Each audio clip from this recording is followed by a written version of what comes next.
Hi all, producer Chris here, just giving an extra warning in case you didn't read the episode title that this episode deals with gaining and losing body weight and how that fits into weight classes in powerlifting. Just letting you know ahead of time if that's going to negatively impact you. Onto the episode. Welcome back to Lift Talk. This is episode 48. Joining me today, the trans, Kelvin and John, Yo. the boys. How are we? Good. How are you? Yeah, good. Pretty hungry. You just ate. Yeah, I know. How are you, John? Sehr gut. It's what? It's German. Oh, is it? Okay. Yeah, we're good today. Nice. So today we're going to be doing a potty titled, as you can see by reading the fucking screen in front of you, weight class considerations. Now, what sparked this for me, there was this post that was going around, it was a while ago now, and it was like, which weight class should you compete in? And it was like a study that was done, and it was comparing people's heights to weight and the average sort of height of a competitive lifter in each of the classes, and there was like quite a clear trend. The taller you get, the higher weight class you're in. And I thought it was worth diving into that topic further and going into a lot of the other things we may consider about which weight class we choose, not just our height. So, Do you remember where that post came from? no, Yeah, who posted it? no idea. Name and shame. No, I don't know. Was it a good post or is it a post that just, It was a good post, but it had obviously drawbacks because it's average. It's using average data, Yep. and obviously everyone's different. But I think not everyone views powerlifting as just the competitive lens. There's a whole bunch of other reasons why we do this and why everyone listening does this. And yeah, it's not like, hey, I'm 5'8", therefore I should be in the 93 kilo class, because it's not as simple as that. Yeah, and I guess we'll dive into the ins and outs of all of that discussion today. Sure. So Let's what do I've it. done is I've written a list of stuff to discuss. You haven't sent me the list yet. Do you want by me the to send it to you now? Yes, please. Okay, and let me just quickly copy and paste. Chris, can you edit this out? Nope. Okay, so I've got 4 big headings and then dot points underneath each of the big headings. So first one, physical attributes. Second one, purpose / psychological factors. Third one, lifestyle. Fourth one, competitiveness. I reckon it would be nice to sort of preface this conversation first before we go into the topics as to why it's important to even consider what weight class to sit in. Okay. I guess that's what's, for a lot of beginner powerlifters, I think as they get more into powerlifting, they start looking at weight classes and think about like, oh, where would I be most competitive? And I think that this discussion is going to help people really understand what things to take into consideration when you are making that decision to either go up or go down or stay or whatnot. But Or not even worry about it. Yeah, I don't even worry about it. Well, yeah, I had a conversation with you, Kelv, like a couple of days ago, and it was like a bit of a spicy hot take, and that is 95% of powerlifters shouldn't even know what the weight classes are. yeah. Or you said something like there shouldn't be weight classes for local comps or something like that. Yeah, or like some version Something of along those like lines, yeah. some version of basically beginners in the first few years should not be concerned with where they fit, and more so concerned about just like getting into the sport and enjoying it and improving. Yep. But I guess that kind of does tie into a lot of the points in here. Yeah. So we'll start with physical attributes, which is the first one. So things to consider: your age. Kelv, what do you think about age as a sort of broader topic with regards to weight class? I think age is an interesting one because age to a great extent can dictate or determine, I guess, someone's maturity, someone's development mentally. And I think that for powerlifters who get into the sport at a very young age, being very focused on their weight might not be really healthy for them. So I think when it comes to age, it's not so much, I guess, like their age as a number, but more so how developed they are physically, but also emotionally, psychologically, to be able to make that consideration or even like start losing weight or start cutting. Because, yeah, I mean, for example, when I was going through high school, when I was 16 to 18, I had issues with my body image. And I think if I was involved in powerlifting and I had to sort of fit into a certain weight class, that would have made that worse. 100%. And I think that's therefore a really important consideration. But yeah, for people who are younger, who are getting into the sport, I think that they should just lift and enjoy lifting, regardless of what weight classes they think they should be in or how competitive they'll be in X weight class. So yeah, that's my thoughts. I think there are, like, I completely agree. And I think there are a very, very small percentage of lifters sort of below 18, I guess, in sub-junior category, who should be worrying about competitiveness at all. And if they are going to manipulate their body weight, it has to be tiny and it has to have almost no impact on the rest of their life. But I think more important than age is actually training age. Yeah, right. Which kind of dictates like how long you've been training. So like, you know, being 20 could be someone's 6th year of training, or it could be someone's first week of training. Yep. And I think that is probably a more important marker for where we decide to go from there. And I think in the instance of like having a low training age, most people, 99% of people, should be trying to gain muscle and gain strength in that early period. Unless you're someone who is significantly overweight, in which case you can definitely recomposition. You don't have to necessarily lose weight rapidly. You could recomposition over those first couple of years. John, do you have any extra thoughts on those two? Well, obviously, I agree with both you guys on that. You know, younger lifters shouldn't have to worry about their weight. I'd like to add that this is probably one of the few instances where, by not worrying about or not thinking about where they sit in terms of weight class, they're of an age where, especially when we're talking about younger lifters, right? So they're of an age where they can train and actually enjoy lifting a lot and not have to worry. If they don't worry about the weight class, they can actually reap a lot of benefit from just outright training, eating well, and having fun. Because that's the time where you basically sow the seeds of, 10 years down the track, and if you're still training, you reflect back to your time. You had a really positive experience that can help reinforce the reasons why you did or got into the sport in the first place. Yeah. Whereas if you have, all these extra stresses of, trying to manipulate your weight to fit in a certain weight class as your really early experience, that could lead to the point that this person's not going to stay in the sport very long because they've just stressed themselves out. Or Then that's honestly why we see a lot of younger powerlifters, in my opinion, drop out of powerlifting, because they put so much stress on themselves to have to be competitive or have to hit a certain number. And that's what I'm seeing with some of my lifters, where they get really disappointed that they're not able to progress, or like they're not hitting a certain number, which they think is their idea of progression. And then they start thinking like, oh, is this for me? Like, I can't even qualify.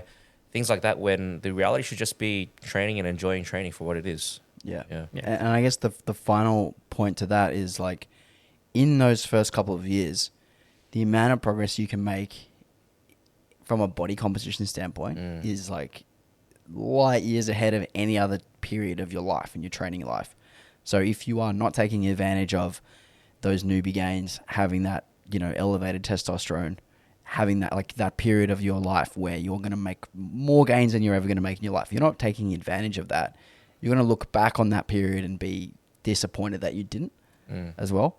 And even if you are a little bit, fatter than you would like and you want to be leaner, you don't have to restrict calories at that age to improve your leanness. no, you get away with so much. You can get away with so much. Go for a walk. You can put on so much muscle and lose fat at the same time in that period. It's like the only crazy time of your life where You've you'll got the make cheat codes. as many gains as you would if you were taking gear.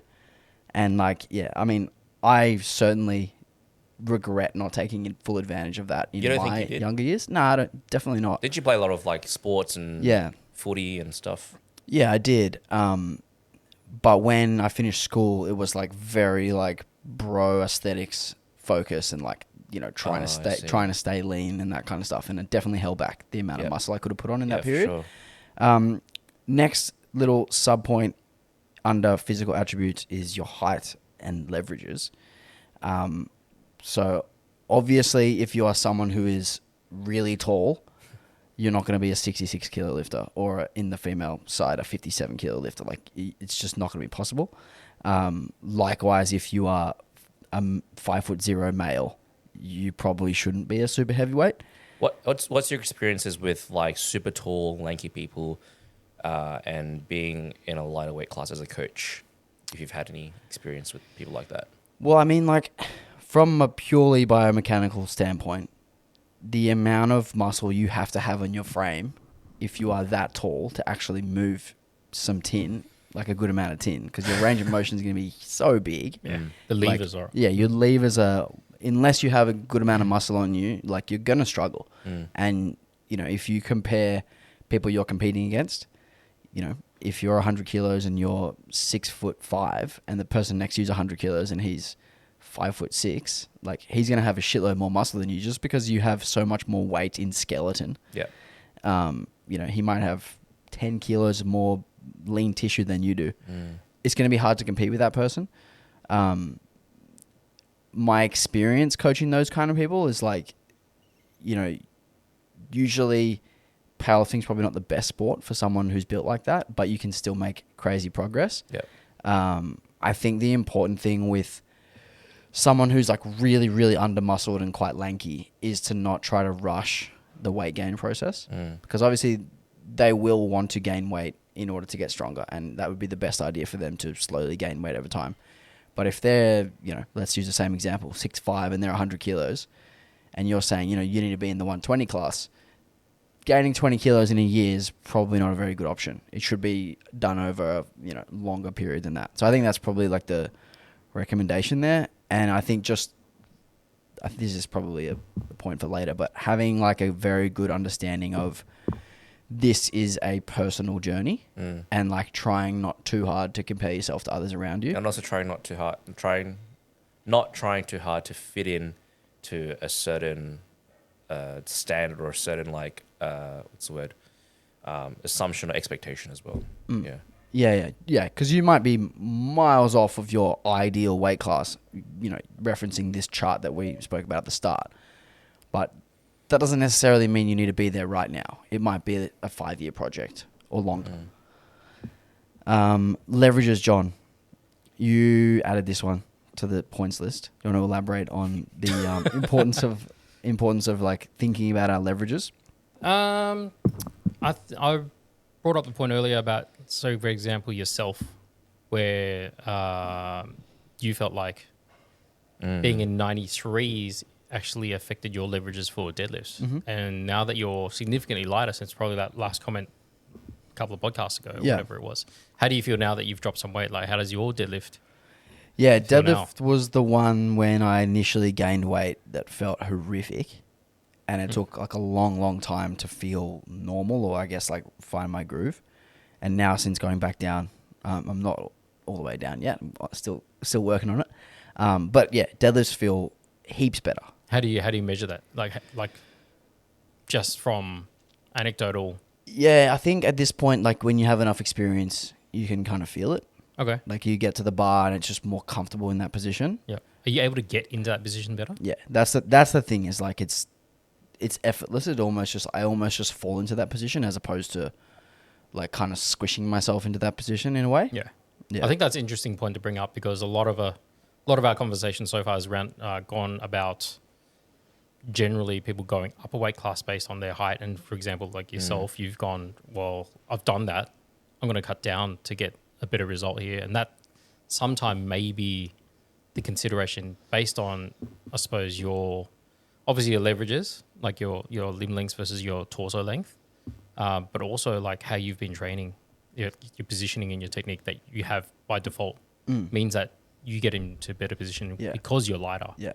And I think because of that better position, it lends itself to like obviously a greater efficiency, which probably lends itself to being able to do more training, which like extrapolated out snowballs the amount of progress you can make. Because the answer is it's not always, more is not always necessarily better, right? Exactly right. And but that also only comes from experience. Like I went up thinking that it was the move, and then, you know, it wasn't a bad idea, but I've been able to weigh it up and think like, okay, let's compare that experience to what it was previously, and it was just like a overall better experience being down. Yeah. But that's more than just leverage for me, and obviously we'll get to more points later on. Last one in the physical attributes section is body composition. Kelvin, do you want to elaborate on body composition? I think that when it comes to powerlifting, obviously, yes, you want to get stronger, but there is still an aspect of training where you do want to look good. You want to feel good in your own skin. When it comes to body composition as well, like some people have a preference for how they look or how they feel. But yeah, I think it's also just being true to yourself and going, hey, like I'm happy at where I am. Or conversely, like I'm not happy with where I am and I want to change something, and not really sticking to that chart that you mentioned and just going like, okay, this is where I should be because of my height or whatever. But really being honest with yourself and going, hey, like, look, I'm not happy with how my body composition is at the moment, and make that decision to go up or down. And I think this ties into lifestyle factors as well that we'll mention later on. But yeah. I think, this one I think is probably better elaborated on in the next topic, and we'll just get straight onto that unless you've got anything else to say, John. No, I suppose is there ever a case that you guys have experienced where body comp is focusing on body comp is like a huge negative, like don't even worry about it? Did I word that correctly? No, probably As in, not. like, do we think that it Over-focusing on negatively... it. Yeah. I definitely feel like some people hold themselves back by staying too lean. But that's a personal choice, right? So you can't really say like you made the wrong choice if they are happy with that choice. True. It's hard to say. I definitely think that there's a cost to being really lean. Of course. Like if we look at Claudia at the moment, like she's fucking shredded, like, and has been for like months. She's starting to feel the effects of being that lean for that long. What is she feeling? It's just like general tiredness. She's cold a lot. Oh, right. And like she's actually eating quite a lot of food, but it's not even the energy availability. It's more about just the sort of like effect of being lean for a long period of time. So like as soon as she finishes nationals, it'll be like, okay, let's get you a little bit heavier. Yeah. Just for a little bit, stabilize, then come back down. So I definitely think that there's aspects of like, you're not going to be bodybuilder stage lean and compete in powerlifting and do a good job, but that's obviously super rare. People have tried. But at the same time, like if you look at the best powerlifters around the world at the moment, not so much body composition, but a lot of them are jacked. A lot of them have heaps amount of muscle on them. And that does like arguably help them move the amount of weight that they do. Yeah, of course. Like maximizing your weight class with the amount of lean tissue, the most amount of lean tissue you can is the best idea from a purely performance from a purely perspective. theoretical perspective. Yeah. But there is a tipping point to where you need enough body fat on your body to actually function and live and like, not actually die. Be a normal person. Yeah, and not And be aggro every day. Exactly, yeah. So I think that's also very genetically based. Like some people, if we look at a lot of the men at Sheffield, so many of them are so shredded all the time. Like Punter and That's what I'm Shell saying, and like, particularly the smaller guys. Most people can't be that lean and walk around like that all the time. Yeah. But there's a certain genetic makeup that can do it. Predisposition. And like, you almost have to know where you sit on that sort of spectrum. All right, moving on. Purpose/psychological factors. So the first bullet point here is, why did you get into powerlifting? And I think this is one thing that's really, really often forgotten. And something that we kind of alluded to before with like, when you start training, you got into it for fun and enjoyment. And if the weight class you have selected takes that purpose away, it's probably the wrong weight class. Yeah. And we usually see this with people staying down, not being able to enjoy as much food as they would like, not being able to push training as hard as they would like because they can't recover as well. Yep. But then we also see it at the other end too, where people, they get fatter than they would like to. When they started lifting, they, wanted to do this to stay lean and to be jacked and, look good naked and all that kind of stuff. And they get away from that. So there's like definitely both ends of the spectrum on this one. It's funny because I feel like I started like super lean as a 74. And so I went up because one of the main reasons why I went up was because I was cramping a lot. And I think the team around me and myself made the assumption that the cramping was a result of being too lean. So I went up weight class, and the cramping has definitely reduced significantly. But now sitting at like 84, 85 kilos, I don't really feel happy with how my body looks. And so that does go back to the point of like, why did I get into training to begin with? And the reason I actually got into training to begin with was to get jacked, get So stronger, you failed that. and look better. And I failed all three. Failed all three. And I failed all three so far. But yeah, like for me sitting at this weight now, I feel like obviously strong, but I feel a bit sluggish and I don't feel that great. And it's interesting because I went up with the intent of sort of not cramping, performing better, but now I just don't feel like as confident in how I look. So This is an important discussion because I think almost everyone who goes up a weight class has this problem. did you feel that when you were 93 as well? 100%. That was Yeah. probably the biggest reason why I decided to go down. Was like I feel just like ugh all the time. Yeah. And even at the moment, I'm eating fuck all, and I feel great.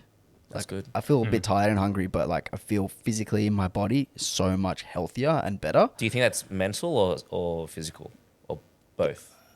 I think mentally, like I'm in a place where I'm very happy with the decision that I made. Yeah. So it makes it easy to do all these little inputs all the time because I'm like, cool, I'm working towards my goal. And it sort of reinforces. and it's what you're doing. reinforcing that. Yeah. But it's definitely physical too, because Yeah. like, you know, I get up and I'm lighter on my feet, and it's easier to like, you know, play with the kids, and it's easy. It's just I don't get out of breath going for walks, and like just those little things that you notice day to day. Yeah. But what I wanted to elaborate on was this idea of like weight class caps and being a 74 in your instance, and then being an 83. It's like the weight class exists in the space between those two numbers, not at the top of each of the numbers. Yeah, a lot of people And make y- the assumption that you have to sit Yes. as maximally, or Yeah. even sit over and then cut into, Like, cut into their. and in your column. instance, like I would probably be a good idea for you to sit at 82 Yes, I or agree. 81. And I think that I And- felt best performance-wise and psychologically and emotionally about my own body weight, my body composition, when I did sit at that weight. And I just let myself go because I thought that if I keep maximizing and keep pushing that weight class, and also because food was really tasty, More is better. Food is tasty. more is better. But it's not. Yeah. It's really not. Yeah, so that's important, is why did you get into this in the first place? And I think if you can continually go back on your why and sort of reinforce or re-ask yourself whether you're continuing down the same path, or maybe your why's changed and maybe you know, maybe you got a new path. But that's super important for me. Next, John, do you have to elaborate? Have anything to Well, I elaborate actually on? went up to about 91 kegs unintentionally, right? For not training consistently for like the last 4 years. When was that? I was Now- 91 in the prep for the last comp I did. Oh, Yeah, back in like November. yeah, like September or so. you were September 90, or whatever. yeah. And then I got down to 85 because, I mean, the original intention was just to compete, first one in 4 years. And then along the way, Masters QTs came out. I'm like, oh, I could probably hit the 83. But then life gets in the way. I was 85, 2 weeks out? And I made the decision, like, I got to remember why I actually signed up for this comp. So I got cut down, lost 6-7 kilos in that process. And it's kind of incidental. Like I felt better at 85. Now I'm 83, 84 now. Yeah. And it's instantly better. It just reinforces the fact that 90, 91 was Just too much. It was just too much. It was, Yeah. for many reasons, like family, just not having the energy, or just everything just felt like more of an effort. And the crazy thing is you don't know until it happens. Like you don't know that you're feeling sluggish and whatever.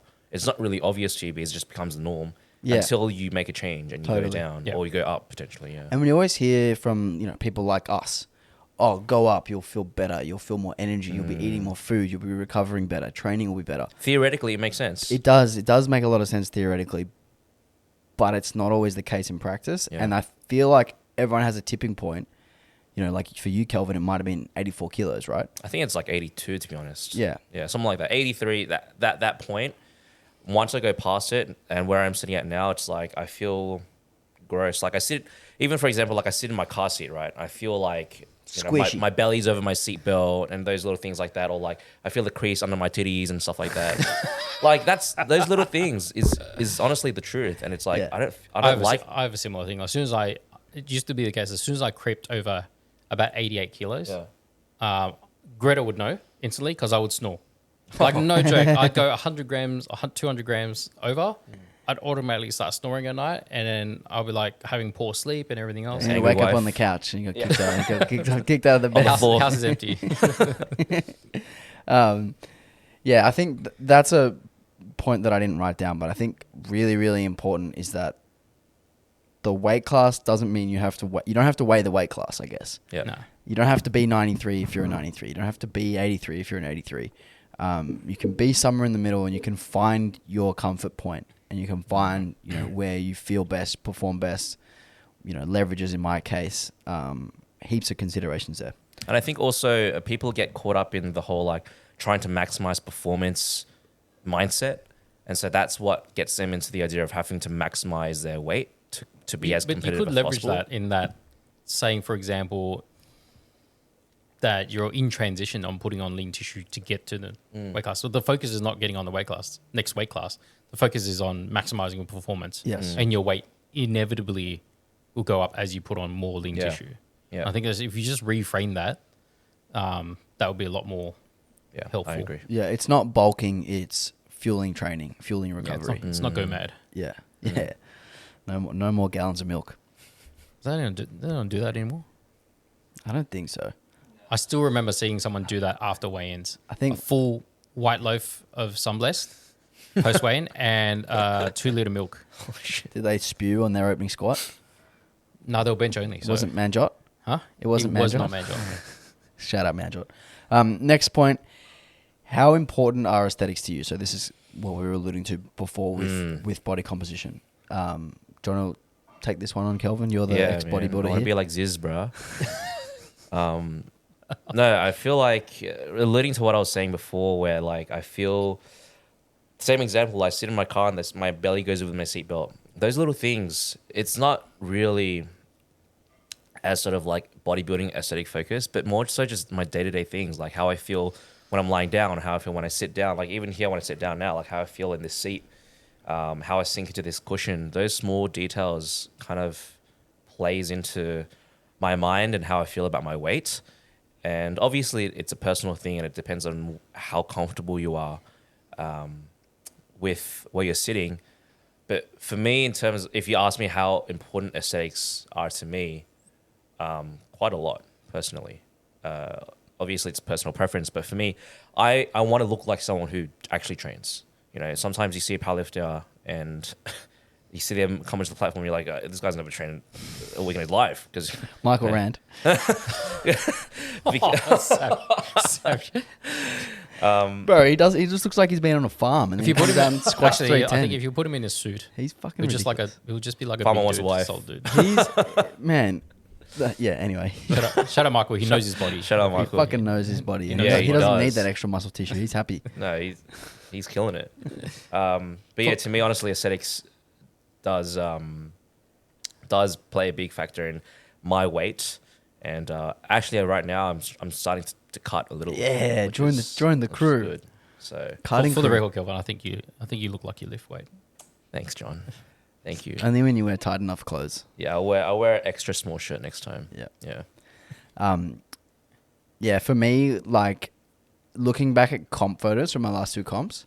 John actually showed me a video of you at 74 today. Yeah. Yeah, you look good. It turned up on my Facebook. You should go down to That 74. was 9 years, nine that was years 9 ago. years ago today. Today, yeah. Deadlifted 255 for a silver medal. Joey Zingini got the gold. Shout out, Joey. Yeah, looking at comp photos from my last 2 comps. I actually was looking at some today because I was thinking like, oh, maybe I'll change my little Instagram avatar logo thing. Yeah. And like, man, I'm so glad I decided to go down after looking at those photos. I was like, holy fuck, I look like the fattest cunt in the world. What, at 93? Yeah, just the last 2 comps I did. So the one in November got like a double chin and like the suit's all just like this fucking The shit hanging suits out. don't make you look Man, any better No, it's either. not flattering. But I'm wearing all black too. It's slimming and it didn't slim shit. And yeah, that was a big thing for me. Like when I got those photos, I was like, fuck, I'm not happy with how I look. Yeah. And I actually did the same thing where I've looked at photos when I was 74. Obviously, that was too lean. But I look back and I was like, fuck, like I had abs. I had fucking, like I was walking around shirtless. I don't want to take my shirt off around, like at the gym these days. But back then I was just fucking taking my shirt off. Still don't do that.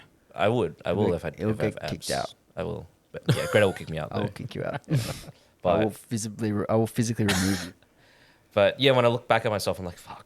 Like he back then, past Kelvin looked jacked, and that's what I want again. But obviously, not to that extent. But yeah. Yeah. I'd be lying if I said, actually, I would say I care less about it now, but I'd be lying if I said I didn't have those insecurities as well. And Like if someone was like to you, I'll give you abs right now, would you say yes? yeah, Fucking oath. Of course. Yeah. Yeah. And I want to like also mention that hopefully this conversation doesn't trigger anyone who's going through difficulties around this sort of subject matter right now. It is a very personal thing, and we're just airing our own These are experiences. our own thoughts. Yeah. Yeah, and our own own experiences. I opinions. think that it's important that people realize, like, as coaches and who we are in powerlifting, that we're not immune to these sort of insecurities and societal Pressures. pressures. Yeah, and I'm the one talking about my saggy titties Yeah. and how they feel, and my Like, underboob. Yeah, you're I'll be lying. Like, I've always gone. Yeah, I care less about it now. It affects me less, but I'd be lying if I said it doesn't affect me at all. I've always felt like I don't quite look like I train. Like it's always a moving goalpost, right? No matter which way you see your own videos, there's always something. There's always something, Yeah. unfortunately. Yeah. Yeah, I mean, I definitely care less about aesthetics than I used to, but I'm in the same boat as you, John. It's like, it still matters. Yeah.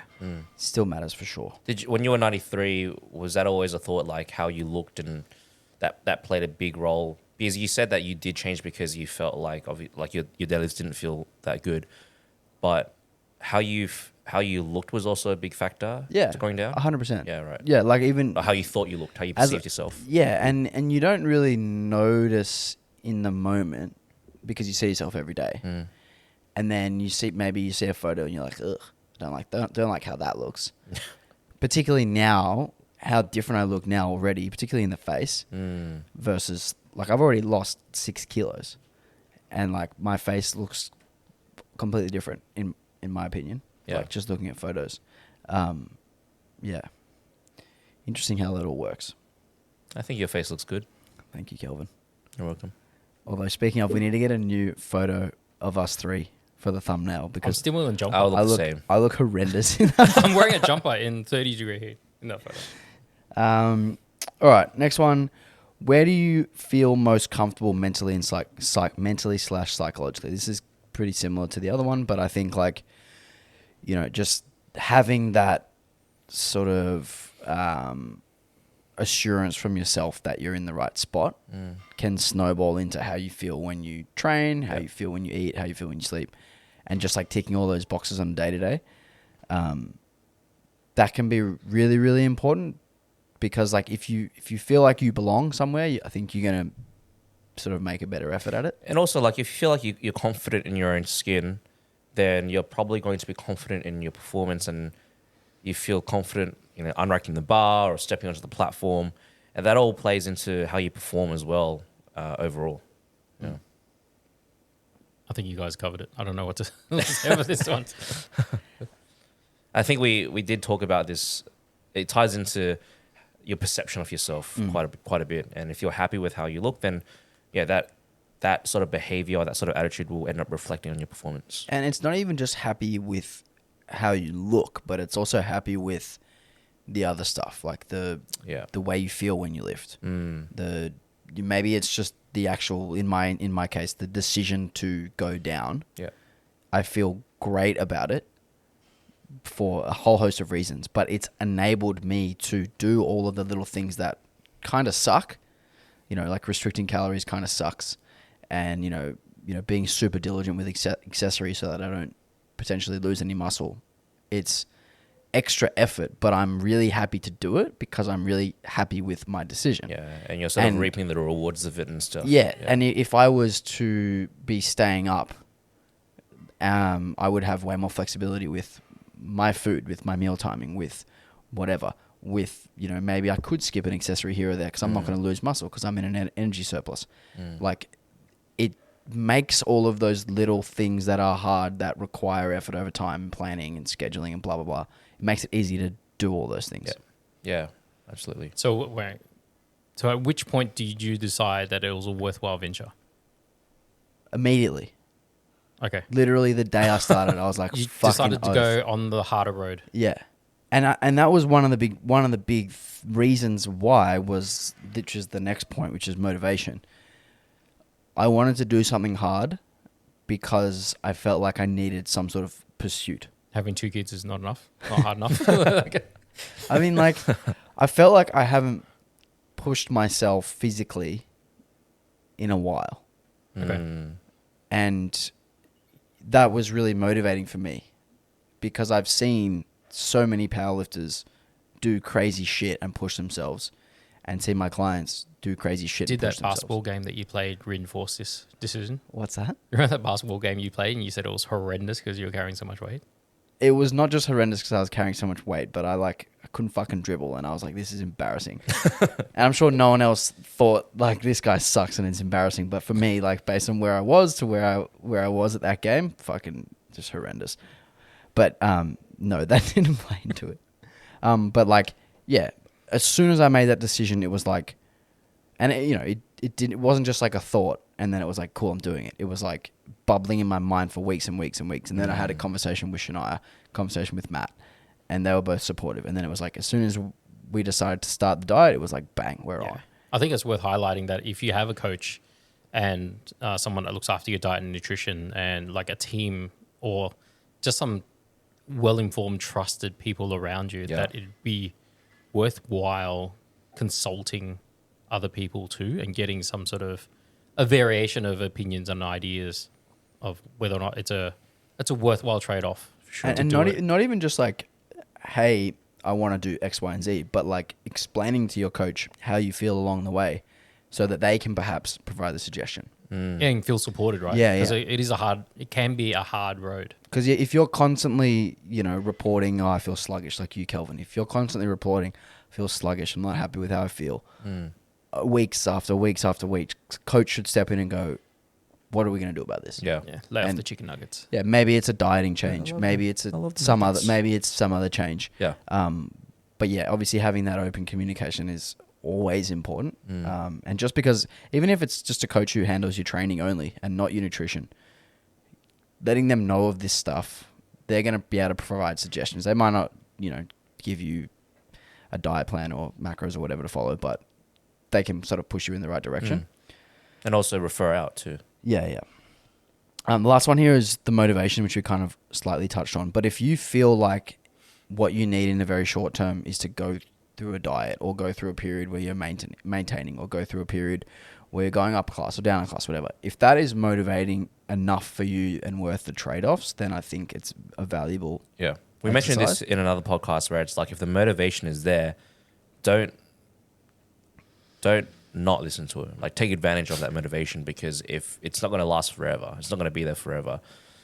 Which is why, like for example, for me, the whole trying to lose weight and cut weight, it's so front of mind to me now that I'm making the conscious effort to to restrict calories, to eat less, not have junk food, not have soft drinks and stuff like that.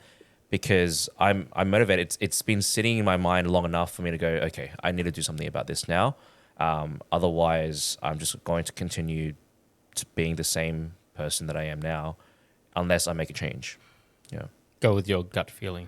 Yeah, but not necessarily just go with your gut because your brain's gonna take you a million different directions all the time. Yep. Like you have to kind of give it some thought before you decide. I think that's the other part of this is that it's like, in my circumstance, it wasn't like, oh, I feel like shit. My leverages suck. I need to go down. It wasn't like it didn't happen in 5 minutes. No. It happened over the course of, I played it over in my head. Fuck, am I making the right decision here? What if I did this? What if I did this? And when I, in my own head, brought up the idea of going down before I voiced it to anyone, before I told Chrissy, before I spoke to anyone about it, the evidence was mounting that it was a good idea. Mm. And it just kept mounting, kept mounting, kept mounting. 2 weeks later, out of my mouth it came, and then it was like, fucking oath, I'm in. I think for me, it was the constant feeling or constant reminders of like, I'm sitting heavier now. Like I'm a heavier body weight now. Like just seeing myself in the mirror in the mornings, or just like I said, sitting in the car, or like going for a walk and feeling those different things, feeling those things which were reminding me that I was heavier, And you didn't feel good about it. and just kept not feeling like it didn't change how I felt. I kept feeling shitty about it. Was the instigator for Was me. there any positives from being Nah. heavy? Did training feel easier? I mean, Nothing? you totaled 725, so that's a positive. Well, I think going up to 83, yes, but going past 83 at where I am now, where I've been sitting in for the past, I'd say 6-ish months. Yep. At 85. So when Zero- you competed, zero you didn't benefit. cut at all. Nah. You just walked in at 83. No, I rocked up and I just Okay. waited. So that was probably the sweet spot then, 82. Yeah. 80. I think that comp, my most recent comp was 82.6. Yeah, and I was just constantly sitting at 82 and I felt good. My lifts were going well. Since then, going up, maybe squats have felt better, possibly, but not significant, not like plus 20, plus 30 on my squat. It wasn't worth it for you, just outright. No, not for the trade-off, not for how I feel about myself, and not for the feeling of being heavier and being reminded that I am heavier based on how I look or how I feel when I'm walking around. Yeah. I pretty much share that same experience, even though I didn't, directly move up weight class, like by any deliberate means. Me cutting down, I actually realized like my rest times for like in between sets dropped significantly. Like when I was 91, when I just started the training block to get ready for that comp, like I'd have a timer and I'd add another 2 minutes on it after the first 2 minutes. By the time I got down to 85, Snoozing the alarm. yes, snooze the alarm. Well, by the time I got down to 85, I'd do a top set and it'd be 2 minutes. 2 minutes between the next top set. Yeah. Like, I think Even just the session that I just did before we were recording, like I did it in an hour. It would usually take me a lot longer. I would go through 5 sets of squats in like 20 minutes. yeah. That would usually take me much longer. I think the other thing is also when you are being more stricter and more disciplined with yourself, whether it is going up or down in weight class, like making sure that you do hit a surplus in calories or restricting your calories. For me personally, anyway, it helps, I guess, like reinforce being mentally strong. So like your example of adding rest time, that probably reflected how you're behaving outside of training as well, where you may have just been like, whatever, I'm just gonna eat whatever today, and just like stressed out my mind, wasn't prioritizing it. And Yeah, you almost have like a lack of self-love. yeah, Because like, I think so. because that decision or that behavior or whatever is contrary to you, that purpose or that motivation or that desire. But like working on yourself and setting boundaries and making hard decisions to put yourself first because of your goals. It feels fucking good. Yes, it does feel good, and I feel like it reinforces or motivates you to be even better in different aspects of your life besides just powerlifting. Yeah.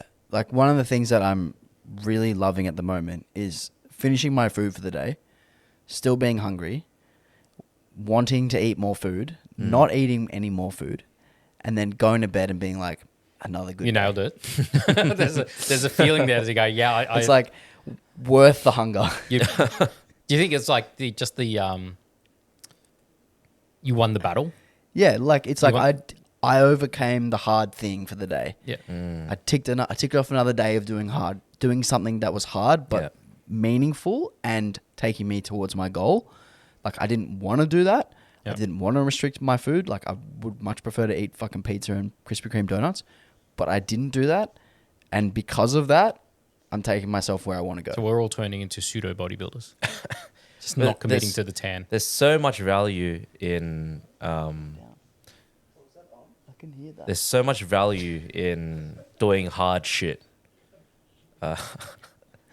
Chris Are we is turning phone- into like Chris just had his phone fucking phone playing playing. music? No, I think there's so much value in doing hard shit, and it does impact the rest of your life. Like it's not just powerlifting at that point; it's like your actual lifestyle changes. But because you're more disciplined, like you could be timing your meals properly. You could be like preparing your meals and making sure that you've got meals set up for the day. that just makes your whole life easier, because you're putting in that work for your future self. Yeah. The other thing that I've found lately is I've just been saving so much money. Yeah. So I'm like, okay, grocery shopping's a bit more expensive, but like once the food's cooked, like I have to eat it. So I've got no food's going to waste. I'm not like, I'll just pick up fucking Uber Eats at work and then spend $35 on dinner. Haven't been doing that at all. Been actually saving some money as well. Yeah. Good times. All right. Next topic, lifestyle. Oh, Now this is a big one. First dot point, social stuff. What does your social life look like outside of powerlifting? And I think this one's particularly important for people who are sort of staying down a weight class, being unable to maybe go out to the pub and have a few beers, being unable to maybe go out for a dinner and not have to care about what's on your plate. I think it's important to recognize whether you're trading off too much of your social life for your goal, and is that harming, friendships? Is it harming relationship? Is it harming stuff like that? Or is it worth it for you to have that trade-off? Have you ever had that experience, Kelvin? Like staying down in 74s or when you were bodybuilding? Back when I was bodybuilding, definitely. Like by restricting calories to that extent to be stage ready, definitely put a lot of strain on my friendships and relationships. And I think at that point, it had gotten too much. Like just before, we were talking about how getting disciplined and being disciplined with yourself had an overall positive outcome for the rest of for the other aspects of your life. I think at that extent, where I was just trying to get so lean and so shredded, ended up impacting everything else because it was sacrificing too much. It wasn't sort of comfortable. It was beyond comfortable. And it was at the point where I was like losing sleep because I couldn't go to sleep because I was so hungry. And after going through that prep, I just came to the realization, very easy realization, that I don't want to make that much of a sacrifice for this sport that I don't actually get that much out of. And I guess that mentality has sort of followed through into powerlifting, where yes, I know when I have to make sacrifices, like when I have to dedicate time to train, if I am cutting into a certain weight class or trying to cut into comp, I have to make certain sacrifices. But I don't think I would ever get to a point where I would want to sacrifice that much of my social life, not going out with my partner, not having dinner with my family. For me, it's not worth it. I value those connections and relationships around my life a lot more than this sport. That's the reality of things. What do you think would be the scenario if you continue training for another 5 years and now you're like a Sheffield athlete? How do you think that would differ? Oh, it's hard to say, because if I'm thinking about it realistically at this point in my life, honestly, if I was going to be very honest with myself, I don't think that I would ever get to that level, because I wouldn't be willing to make the sacrifices that I need. But if I was at that point, then I think that having to make the sacrifices to make sure you train and you are constantly sitting at a competitive weight would be important. But I think at that point, being able to reach out for support, rely on a team around you would be so much more important than the flexibility that I have now. Yeah, I mean, Evie's spoken about this a lot, where she has like sort of off periods after comps. Yeah. And then she's sort of very, very on track during comps, and she's mentioned how much it strains some of her relationships, but for her, like with the amount of prize money that's available, It's it's worthwhile. very clearly financially worth it. Yeah. It's like almost a job to them at that point. Yeah, no, it actually literally is a job. Yeah. So yeah, I think it's a tough one. I remember one comp I did. It was my best mate's birthday. And I was competing on the Sunday. It was my second comp, and I was cutting weight to 74s. And the boys got a hotel room in the city, like across from this nightclub. And I went with them. And there was like, Oh, you went? there was like 5 of us in the hotel room. They were all drinking, whatever. And I took my Tupperware Holy with shit. Oh, you're that chicken guy. and nuts in it, because I was like low fat for my gut cut. It was like chicken thigh and nuts.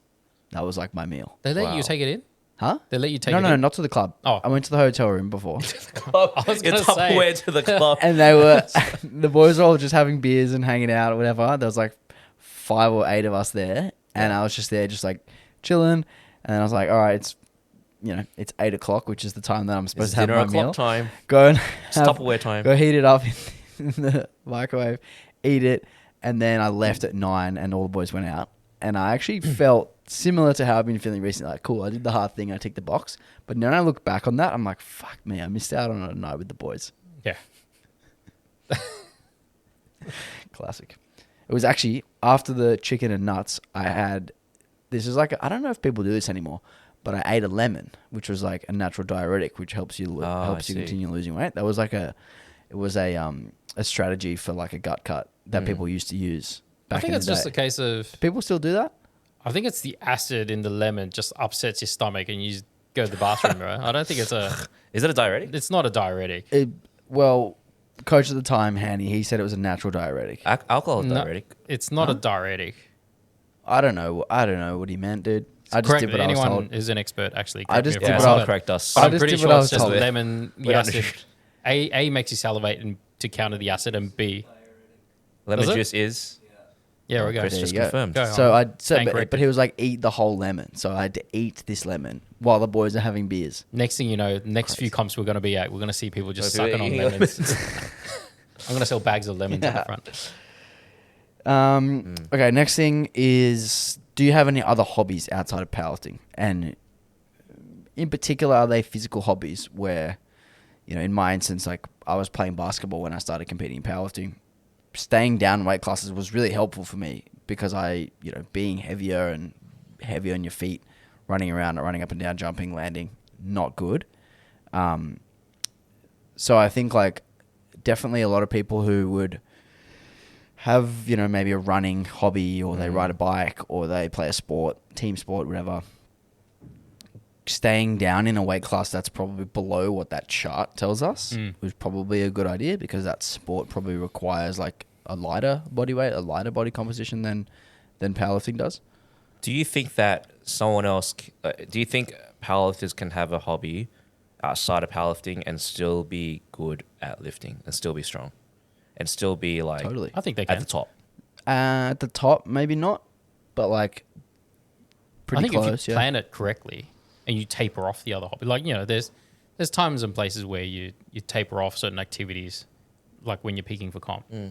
I think that's entirely doable. Yeah, I used to play basketball up until 3 weeks out, and then I would skip the games, just skip 3 weeks of games, and then I'd compete. It probably depends on the hobby too.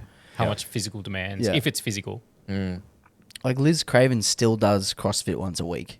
Oh, really? Yeah, because she likes it, That's sick. and then she just cuts it out about 3 or 4 weeks out. Yeah. She stops doing it. If you like JP and plays chess, Yeah, if you have a hobby, I mean, most powerlifters just like watching anime and playing games, so that's probably okay. I think there's I don't know. I don't know if it's just me or my circle, but I feel like there's a bit of a trend now where people are starting to pick up other sports outside of powerlifting. I've seen like running is one, volleyball is another one that I've seen. It's just the gateway of people quitting. no, but I think it's healthy. It's I mean, for the 100% longest healthy. time, we would have, and we probably still do, where people, hang their identity on solely being a powerlifter and have no other hobbies. They go all the way in. It's What do you probably- think that is? is probably the nature of the sport, and the type of people it attracts to some degree. But now, as you said earlier, there is a trend of people. It was like the number of strength athletes starting to take up BJJ as a side sport. Yeah. Because to some degree, having that outright strength was an Gave you advantage. a bit of an advantage, yeah. to some degree. It's very technical.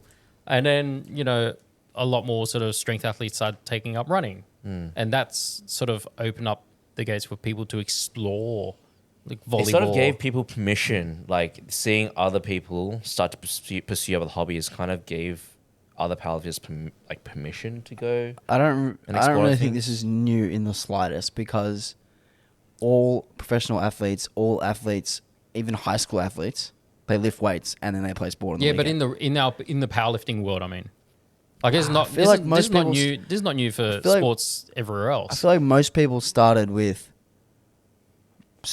like lifting for some other Something reason else. outside of powerlifting, and then like kind of Yeah, but I think No, but I think there are some people who started lifting to start powerlifting.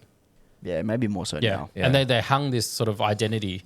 Like they're And a they're- powerlifter. Boom. they're a I'm powerlifter. 74 kilo powerlifter. They don't do anything over 5 reps. You know, we don't do, this whole attitude of we don't do anything. Above 15 reps. Like I said, No machines. Everything's cardio, Yeah. and then Everything's SPD. that evolved front into the unfit, fat powerlifter image. In which case, like these days, that doesn't. I feel like that's Gone. long gone. Like most people either take up another hobby. I think it's a healthy thing that they undertake other hobbies, not necessarily just And don't make physical, powerlifting not just their whole not just physical identity. hobby, but other things. I mean, it You need- definitely benefits. You need to get away from it mentally too, because if all you do is consume powerlifting content and train, and then maybe your job is a coach, Oh my and god. you're just We know people watching like this, squats, and There's then a lot. you just burn out, man. It's Yeah. fucking crazy. And I used to be in that situation. Same. Me too. I'm so happy that I have basketball because I don't think about powerlifting when I'm watching basketball.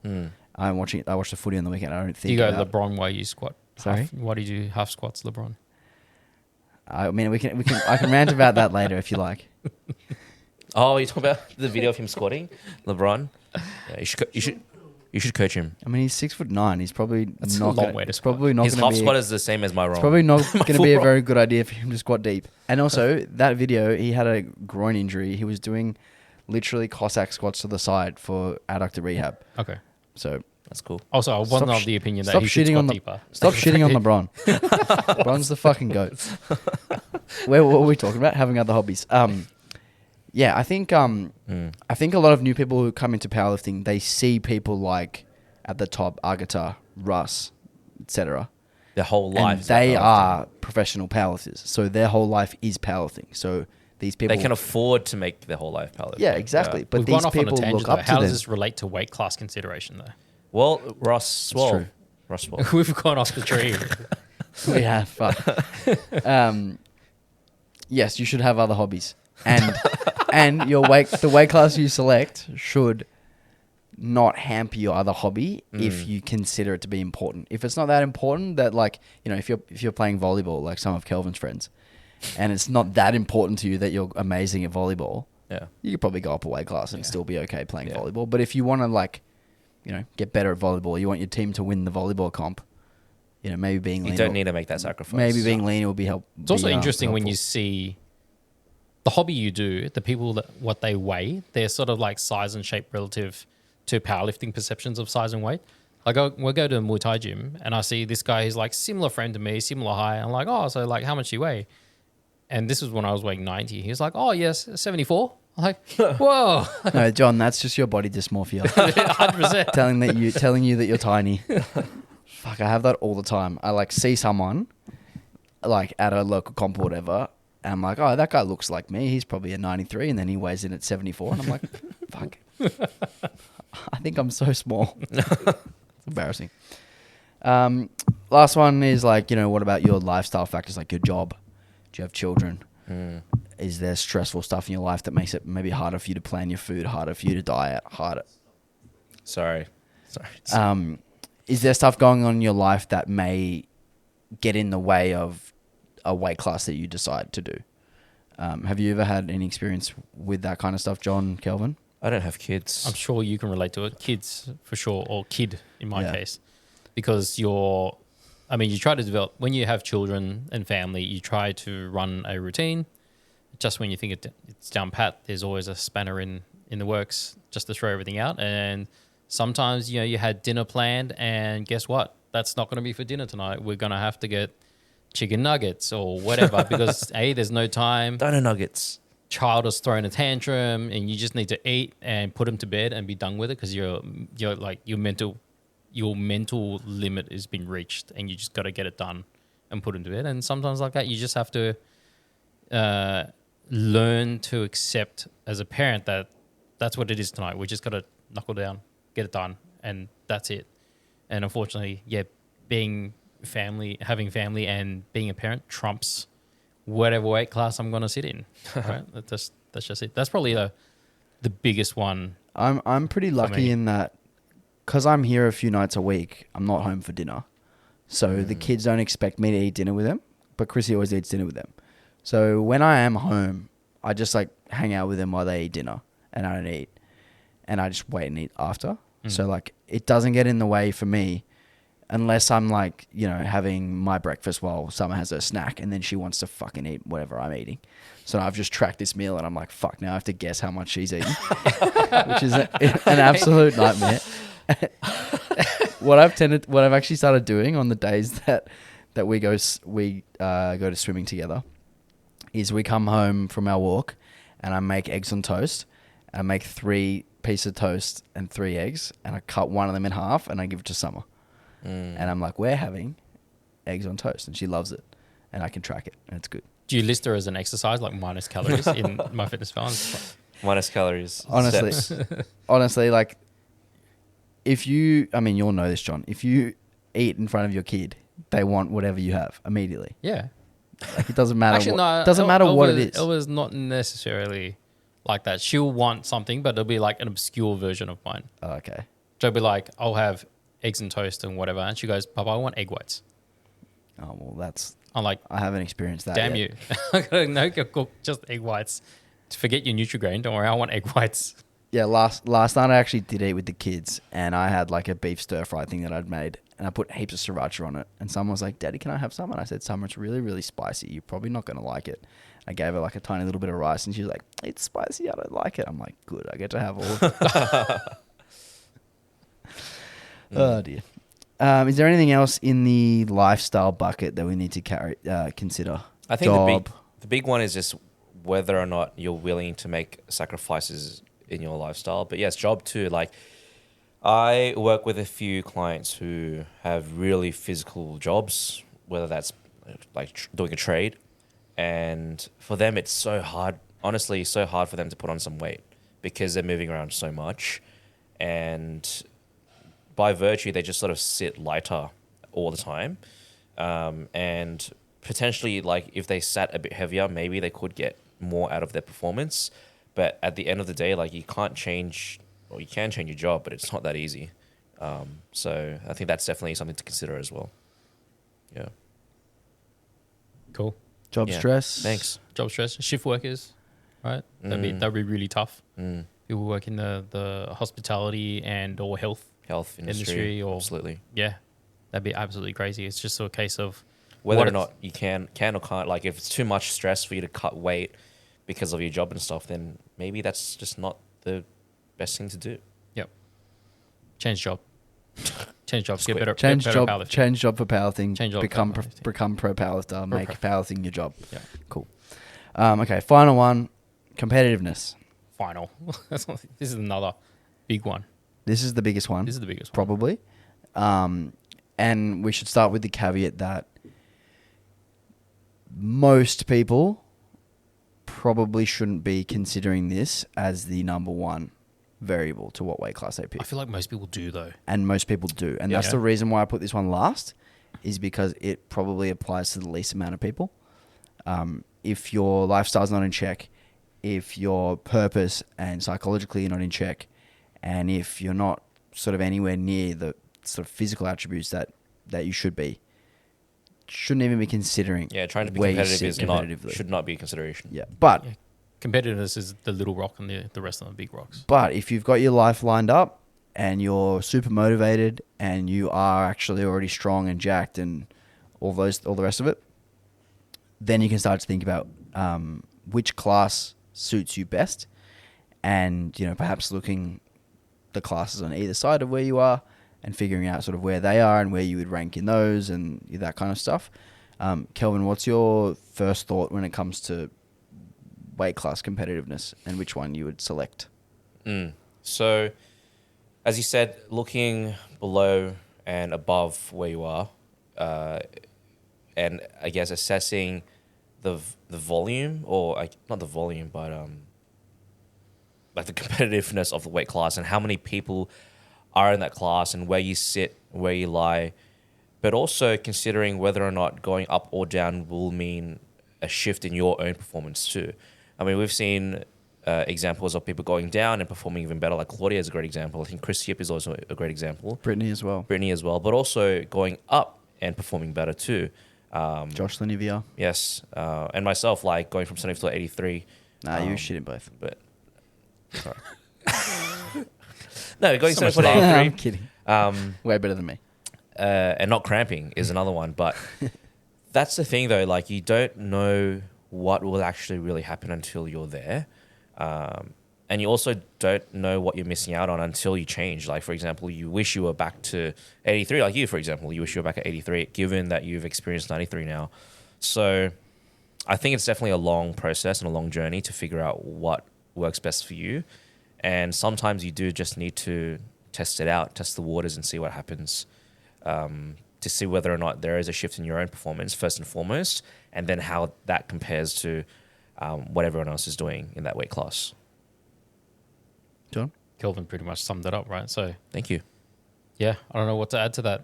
I think something that's really important to consider is like not just the class that you're competing in, but what your body weight is walking around at. And perhaps if you do, let's say you're 86 kilos and cutting into 83, what is that 3 kilos taking away from you? Like, what is that weight cut taking away from you? You may be highly ranked in the 83, cutting 3 kilos. But if you didn't cut those 3 kilos and maybe you gained a little bit more tissue, where would that leave you in the 93 without having to do that acute cut? And I think that's like, it's hard to know, like you said, but it's worth sort of weighing up those variables and weighing up those considerations. And I think this would then Extrapolating that out and try to figure it out. I think if you're still making gains, like objective gains at your current weight class, why? Like for me personally, the guys I coach, if they're still making gains at their current weight consistently and they're not feeling any undue fatigue or anything else, just keep everything the same. Like if it ain't broke, don't fix it in this particular case. And right? that comes back to the point that we mentioned earlier with people trying to like accelerate weight gain necessarily too fast, Yep. and ending up in a position like Kelvin or I where we just feel shit and feel uncomfortable. And if you go slow and you're still progressing and maybe your weight's going up very, very slowly, but you're still progressing, you're also removing the process that's going to come later of that big cut that now I have to do. Yeah. Like you're taking that out.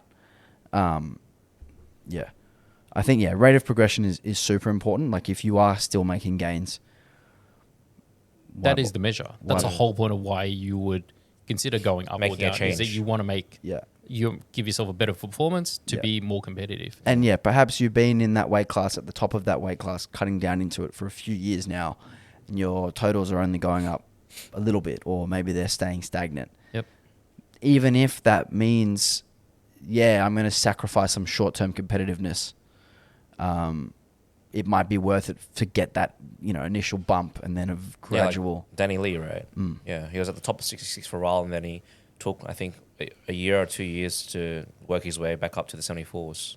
Yeah, Yeah, I agree. If I reference back to when I coached Gary Young, and it was 74s, and he'd walk around at like, I think from memory, like 80, 81, and cut down to 74. Yeah, he was so jacked. And for he had a 83. few consecutive, I'd say, pretty average performances. Yeah, he like, bombed a couple of times on bench. bombed a couple of didn't he? times, like 6 from 9 and that sort of thing. And finally convinced him for me to coach him and actually go up to 83s. And this is a classic case of someone who just like held back for way too long. And the moment he jumped to 83s, I mean, he wasn't 83. He weighed in, I think, in like 80 or something. He was, beef noodle soup the night before and just ate his breakfast and while everyone's spitting in a cup at nationals. And he came in second. This is way back when. So he totaled 700 at his first comp. And it was like a 20 or 30 kilo PB, went 9 for 9. And it was like the one situation where it clearly highlighted it was time for him to move up to 83s. And he still didn't, like, we didn't push him to go to 83s. He was just like, don't cut to 74s. Yeah. I think the last point is the acute cutting considerations. Like, how much do you have to cut to get down? What does that look like sort of that month out from comp? Like, how much of a strain is that, and whether that's affecting your performance as well? Yeah, and I think that also ties into, I guess, your lifestyle considerations too, whether or not your lifestyle allows for you to actually go through that sort of weight cut, water cut, gut cut. Like if you work a job where you're not able to do that, or it severely impacts your performance at work, and that's not something that you want to happen, then obviously that's not the right choice for you. So I think it all just ties in together. You know, if you want to be competitive in a weight class, but your job or your lifestyle doesn't permit you actually make that decision, then and you don't want to make that sacrifice, there's your answer. What do you guys think? What do you guys think about people who say they move down a weight class to, you know, aim at a record particularly for a total record, and they make the assumption of, oh, I just got to hit XYZ weight at a low weight class. I reckon I'm good for it because I can do it now. I think, Because that's a common one. I hear that. yeah, often. I think like having, this is similar to what we spoke about earlier, having that why or that motivation can make people do things that are way more impressive than what you might extrapolate out. So I think like it's awesome to have goals like that, like even if they're far-fetched, like even if they're pie in the sky, and even if you're okay with falling short, I think that's important. But I do think that too many people assume I can lose all this weight and hold Yeah, and all of my still strength perform. and then end up not Not quite hitting it. hitting the mark. I think it's definitely more common that people cut a whole weight class and do lose strength than not. But I also think that like if it's something that you're motivated to do and you're willing to tick all the boxes along the way, then fucking go for it. I think it's worth if it's completely up to the person. If it's worth whatever the goal is. Yeah. If it's worth the sacrifices, then it's a good decision. Even if you don't quite get there. And also, if you're willing to make those sacrifices and you can see a way to make it work to get to that point, to get that to that body weight, while also putting in the work to make sure you try and maintain as much strength or muscle mass or whatever as best as possible, then it is worthwhile considering. But I know for some people, it can be very short-term minded. And what can end up happening is I think that they can lose 3 kilos. I'll just do a gut cut. I'll just do a gut cut and a water cut, and then weigh in at comp. But they don't think about like how you're gonna gain those 3 kilos back after you weigh in. Yep. So it can be very narrow-minded sometimes. Yep. But yeah, that's why I think it's important to have someone, whether it's your nutritionist or your coach, to run you through all of those things, through all those processes, to know what you're getting into, and then you can make an actual informed decision. What do you say when someone's going to do their first comp and they want to cut? That's also a very common comment that I hear from people who come in store here in Barcelona. Like, they buy a singlet. I'm like, okay, so you're obviously committed to doing comp. That's why you're buying a singlet. They're like, yeah, I'm a large, but I'm going to cut down to, I'm like, whoa, first comp. I'm a you're large, cutting. so I'm going to cut. So give me a medium singlet. Yep. Yep. Give me an extra Will small. I fit? Will I fit? And I'm like, well, I don't know. And then like, I always try to say, well, where I feel if it is appropriate, if I have that sort of rapport with that person, I might say, well, are you nervous? Like, show us the hints of the back, like, probably not worthwhile cutting if you just want to have a really good experience with your first Yeah. comp.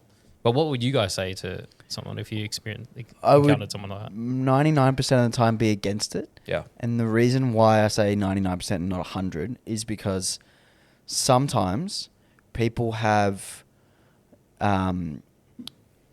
like been training for a long enough time and they're actually already quite strong. And maybe that first comp is a nationals qualifier and they have to get down. Yeah, in And that maybe situation, they're like yes, a I kilo agree. or two off and it's a small, quite easy cut, manageable cut. And That's rare though. that's why I said 99%. Yeah. In most cases, that first comp, that person's going to come in and lift 60% of the nationals QT. It's completely irrelevant what weight class they do it in. Adding stress to that day that is already very stressful. Weighing in for the first time, getting gear checked for the first time, Just getting to a wearing a different singlet comp. in front of a crowd. Referees are there. You're getting signals. Friends and family.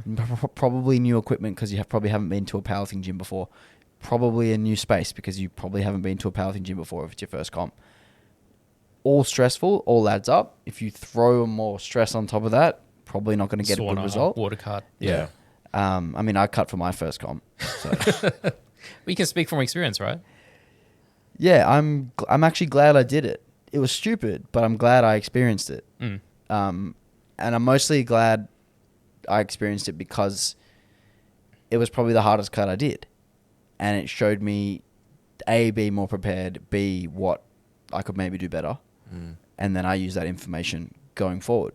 But if I was not someone who was like committed to powerlifting, because I already was committed to powerlifting, I'd already been training for it for a couple of years, I just hadn't done a comp yet.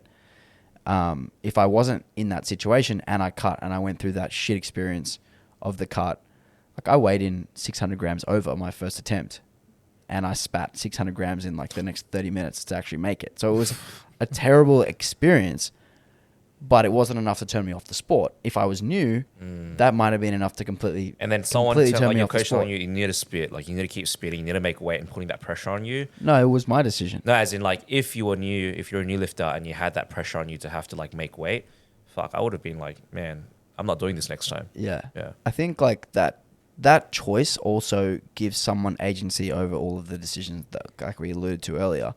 It gives you more like purpose behind eating that meal, doing that set, going to bed early. It gives you more purpose.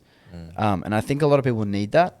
It doesn't mean it's ideal, but I think there's people who are wired a certain way that will get a lot out of that, like benefit from that.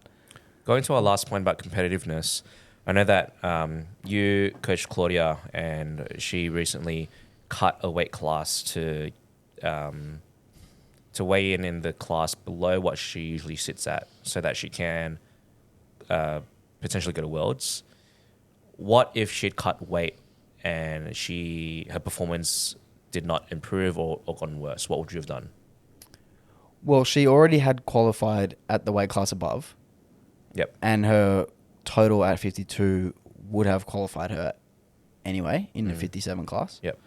So I think we knew going into the cutting process, if at any point it gets too difficult or you start feeling like shit or you feel like you've lost too much strength, Or like you injure we'll yourself go or something. straight back up. Yeah, right. Okay. Like when we started the cutting that, process. That parachute was always in place. Yeah. When we started the cutting process, it wasn't actually like we're cutting for 52s. Initially, it was like we're going to cut a bit below 57 and then eat up. And then when she got a little bit into it, it was like, cool, now we have a couple of choices here. We can keep going and maybe see if we can get close to 52s, or we can just go back up. And then it was like, let's compare the two classes and the competitiveness. And there was quite a few girls who were a little bit above Claudia in the 57s, and there was pretty much no one in the 52s. So it was like, this is your last year as a junior. Do you want to go to Worlds? This is your best chance to go to Worlds. That was worth the sacrifice. So it was like a lot of things weighed up all at once, but even if it was worth the sacrifice and then something happened, we had the opportunity to pull the pin at any point. Yep. Cool. Yeah. And I guess that just goes to show that it's so situational and individual. It depends on what your personal preferences are, like the situation that you're in. Yeah. But yeah, I think all in all, speaking to someone about it, having a team around you that can help you through this process and help you make an informed decision, and just having a second opinion is a lot of value. Yeah. Definitely, if you want diet plans, diet advice, please speak to a dietitian / a good nutritionist. Someone who's accredited. Yeah, someone who's accredited. Don't just go off random data or some internet stuff. Don't listen to me about it. Please speak to a professional. Just forget what you listen to in this podcast. Just because it's more than just about macros. Yeah. Right. Yep, absolutely. Totally. I should shout out Shania and Dakota SD podcast because they did a podcast on the exact same topic that we did literally this week. Oh, did they inspire you? No, not at all. I had already just planned on doing this topic, and then I saw they released it, and I was like, "Fuck!" So I messaged Shania, be like, "Hey, we're doing the same one." Cool. So if there's anything that you don't think we've covered in this one, they've probably covered it in theirs. So go and probably check did a theirs better out. job. Yeah, theirs probably way better than ours. They're both actually nutritionists, so theirs probably way better than ours. But do you have anything else to say, boys? No, I think we covered it pretty well. No, I think I'll just like disclaimer, the things that we mentioned are obviously just our own personal opinions and thoughts.